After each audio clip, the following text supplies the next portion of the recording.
Cube Radio. Salut, c'est Charles Dran avec l'équipe dans 5 minutes. On s'intéresse aux sciences, à l'histoire et à l'actualité. Aujourd'hui, on parle du hum. Le hum, c'est un phénomène qui se manifeste principalement parce qu'il est perçu comme un son caractéristique de basse fréquence, persistant, envahissant, dont la source est inconnue et qui n'est pas entendu par tout le monde. On a rapporté la présence de ce hum dans plusieurs endroits du monde. Attention, on ne parle pas ici d'acouphènes, là, mais d'une vibration, un son particulier entendu à des endroits bien précis par plusieurs personnes, bien documentés donc. Alors qu'est-ce que c'est que ce hum? Qu'en disent les scientifiques qui s'intéressent à ces questions? Qu'est-ce que ce n'est pas non plus ce hum? Voici Cybèle Olivier. Ceux qui l'entendent le comparent souvent à un moteur sourd qui tourne au ralenti, un bourdonnement à basse fréquence, presque une vibration, juste au seuil de l'ouïe humaine. En fait, vous ne l'avez peut-être même pas encore remarqué. On l'appelle le hum. Près d'ici, vous pourriez avoir entendu parler du hum de Windsor, mais la réalité, c'est que le hum serait partout. On le sait entre autres grâce à une carte appelée World Hum Map and Database. Elle permet à tous ceux qui entendent le bruit de placer un petit point rouge sur la carte. Elle est en ligne depuis 2012 et elle a accumulé plus de 10 000 hums éparpillés dans le monde. Et le Québec en a aussi. En se promenant sur la carte, on voit une quinzaine de points, tous rapprochés de la grande région de Montréal. L'histoire avec le hum, c'est que ça dure depuis longtemps. Il y en a même des populaires. Le hum de Bristol au Royaume-Uni qui est connu depuis les années 1970, à Taos au Nouveau-Mexique depuis les années 90. Et ceux qui l'expérimentent ont souvent les mêmes symptômes. Maux de tête, saignement de nez, insomnie. Surtout qu'en général, on entend mieux le hum à l'intérieur que dehors. Bref, c'est un bruit qui dérange. Mais le problème, c'est qu'on en sait très peu sur lui et surtout d'où il vient. Je peux vous dire par contre que si vous l'entendez, vous faites partie du 4% de la population mondiale touchée par le hum.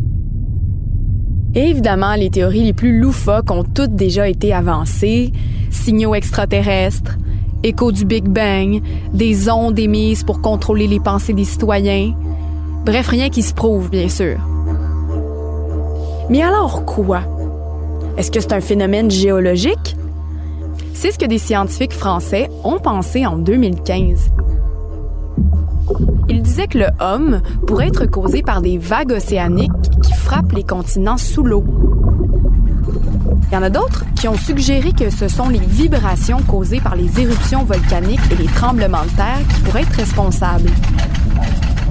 Bien sûr, il y a une autre explication logique, le bruit industriel.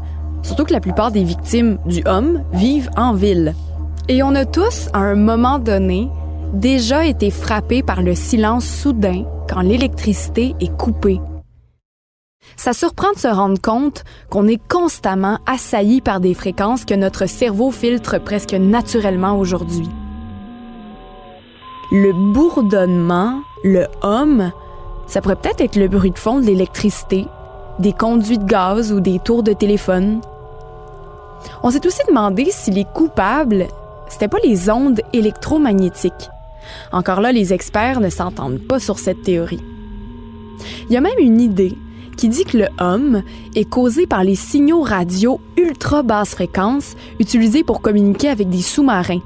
Les ondes entrent en contact avec les tissus de notre crâne et stimulent le nerf auditif. C'est un vrai phénomène qui s'appelle l'effet auditif des micro-ondes, qui, soit dit en passant, a été étudié par le Pentagone pour être utilisé comme arme sonique. Avec une hypothèse comme ça, on n'est pas bien loin des théories conspirationnistes. Et quand on parle du hum sur le net, les frontières entre la science, la théorie du complot et le New Age sont bien minces. Et si on ne peut pas l'arrêter ou le comprendre, peut-on le masquer, ce fameux hum? C'est une vieille idée d'un groupe d'étudiants de l'université de Calgary. Ils ont mis au point le un système anti-bruit qui a besoin d'un cinéma maison. En résumé, on produit un son inverse à celui qui agresse nos oreilles. Une onde de la même amplitude et de la même fréquence, mais déphasée un peu. Et le résultat de la rencontre entre les deux ondes, le silence. Mais disons-le, c'est pas simple comme solution. Imaginez une chambre à coucher avec une armée de micros qui captent le bruit pour le transmettre à un processeur, puis à des haut-parleurs qui diffusent un son pour en annuler un autre. Bref, on entendrait peut-être tout, sauf le hum, finalement.